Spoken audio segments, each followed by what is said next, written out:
बहुत दिनों की बात है। किसी शहर में रमन, गीसा और राका 3 चोर रहते थे।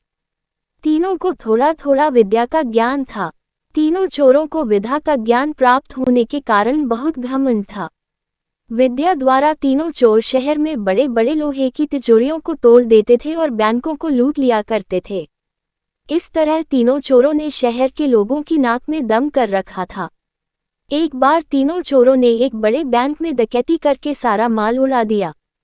तब पुलिस को खबर हुई तो तीनों चोरों को पकड़ने के लिए तलाश करने लगी, मगर तीनों चोर पास ही के एक घने जंगल में भाग गए।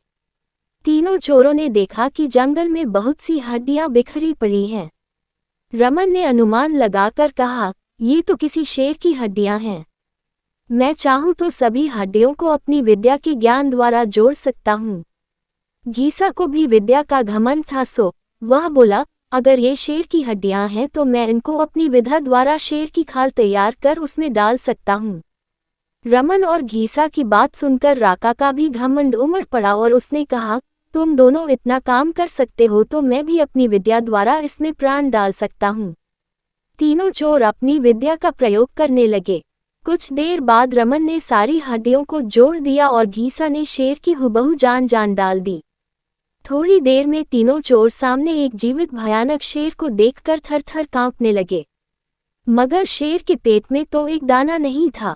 वह भूख के मारे गरजता हुआ तीनों चोरों पर हमला कर बैठा और मारकर खा गया। शेर मस्त होकर घने जंगल की ओर चल दिया। कहानी से शिक्षा। दोस्तों, इस कहानी से हमें यही शिक्षा मिलती है कि कभी घमंड नहीं करना चाहिए। घमंडी को हमेशा दुख का ही सामना करना पड़ता है। यदि तीनों चोर अपनी विद्या का घमंड न करते तो उन्हें जान से हाथ न धोने पड़ते। हमें अपनी विद्या का प्रयोग सोच समझकर करना चाहिए।